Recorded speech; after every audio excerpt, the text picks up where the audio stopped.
All right, have and have not fans. Now, this is a video I didn't even plan on recording, but the voice of the fan base has been so loud that I couldn't ignore it. And I mean, this is so big that even stars from the show had to address it. I believe on Crystal Fox, aka Hannah, and Peter Parros, aka David, were on Twitter and actually have tweets that I'll put up on the screen here, pretty much addressing what the fans have been complaining about, because I have not, it has been quite some time, and I don't even think I remember a time where after an episode there was so much backlash from the fan base. I have never seen so many negative tweets, YouTube comments, Facebook group posts and comments on videos and whatnot about how lackluster that mid-season finale was. People were talking about how the episode, I remember one person talking about how the episode was drier than a piece of toast in Arizona. The finale sucked. There was, what kind of cliffhanger was that? Veronica just goes up to the window and looks in. But the actors and actresses went online. Crystal Fox says, have and have not finale to all of our have and have not fans. This was not the season finale, in all caps. This wasn't the mid-season finale. It wasn't the end or nothing. I remember reading or shooting. Sometimes what's chosen as a finale is not up to any one person. So just hang in there with us and watch the episodes coming up. Love y'all, and so does TP. And let me pull up what Peter Parros said as well.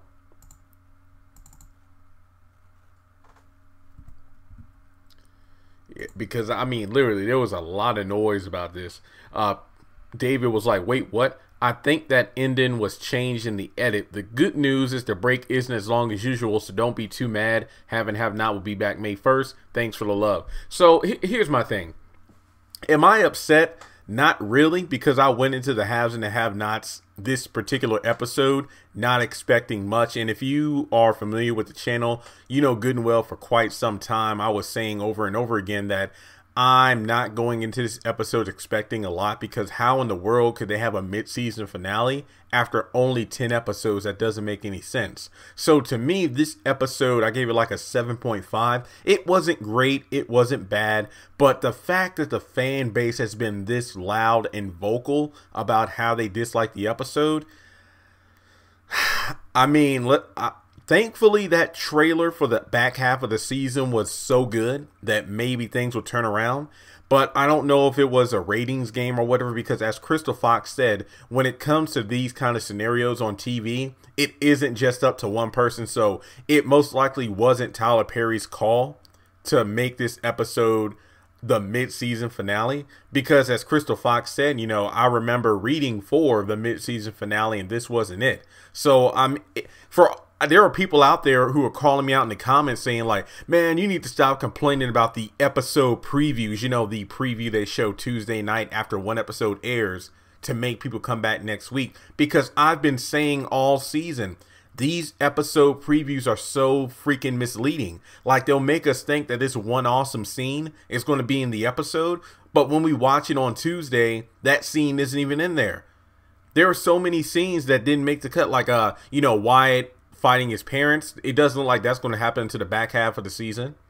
And I'm thinking about all these other scenes that were cut from one episode and moved to another. We got a small glimpse of this in the last season finale. You know, the whole car wreck scenario, Jeffrey going to jail, Justin being exposed in front of his wife in the court. There was that scene where it looked like Wyatt and Anna were having sex, but that was cut from the finale and then put into the beginning of this season. So I just want everybody to know, when we transfer over to the back half of this season, just be aware that these previews are misleading. So I don't want to point the finger at anybody, because as Crystal Fox said, it's not just one person's decision. So I'm not going to be that guy to go out there and tweet Tyler Perry like, man, that episode sucked and this, and I'm not going to do that, because honestly, that's not going to do anything. So again, I'm not really speaking as an advocate for Tyler Perry Studios or anything, or our own network, because those are big companies and I'm just one guy. But as one fan to my listeners, so let me just talk to my have and have not family, my community that I have here on YouTube and Facebook and Twitter. just hang in there. I mean, that's the best we can do because true, if enough people gather together, we can make a difference. But at the same time, there's no use complaining about it. What I'm excited for is the fact that even as David pointed out, the good news is the break isn't going to be as long as usual. So this could mean that during the back half of the season, we're going to have way more than 10 episodes. I don't know the full episode count yet, but you know how things are. As soon as things get updated online, whether it be TV Guide, IMDb, and hey, even Wikipedia, I'll be sure to get on here to go over the news with you all. But honestly, I just felt the need to get on this microphone to record because, again, there were so many people that are still pissed off. I mean, I feel like the fan base have felt cheated, and I can understand why, because you shouldn't promote something as a finale, a mid-season finale, if that's not the case, because that's going to leave a bad taste in everyone's mouth, because they'll watch the episode expecting something big to happen, but nothing really big happened. I mean, again, it wasn't a bad episode. I did like Candace in this episode, like the planning and scheming and whatnot. Catherine and Jim's moment together. And at the end where Veronica goes to the house, it's kind of like, okay, I wonder what's going to happen next. But I feel like one of the best parts was definitely David reflecting on himself and how he set a bad example for his son when he was trying to do nothing more than be a good husband and father. So overall, I thought it was a pretty decent episode, but not one I would call a finale of any sort, whether it be mid or season finale. So with that being said, that's pretty much just my thoughts on why we didn't have a grandiose or exciting cliffhanger. But just know that it's more than one person that made the call or the decision to make this a mid-season finale. But again, I don't have all the facts on who said what and who did this, but the way I'm figuring it, I mean, this is just my thoughts.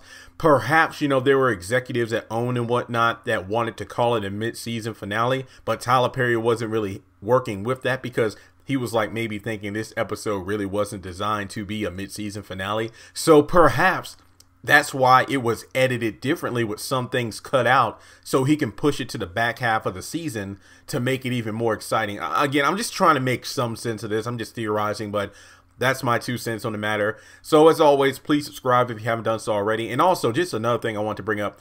I just finished writing my script or bullet point, whatever you want to call it, for my breakdown of the trailer we have for the episodes returning May 1st. That is going to be one heck of a video. I am very excited to do it. Just know that I'm not going to try to come across long-winded, but let me just say this. I'm going to talk about the trailer. I'm going to talk about theories. I'm going to talk about how it relates to past events. So just be informed that it's going to be one heck of a video. So to all the haters and trolls who want to say, man, it take too long to get to the point, and why don't you just show us a preview? Then that video isn't for you. It's for the people out there like myself who like to watch these things, analyze it thoroughly, and hopefully make good predictions. So with that being said, hit that subscribe button if you haven't done so already. I'll talk to you soon, and look out for that extended trailer preview video, hopefully no later than Saturday. Friday seems to have opened up for me because I actually got a lot of stuff done today. So maybe if things work out perfectly, I will try to get it up before The Pains airs tomorrow night at 9. So again, thank you all so much for listening. We only got to wait until May 1st, so just hang in there, and I'll talk to you soon.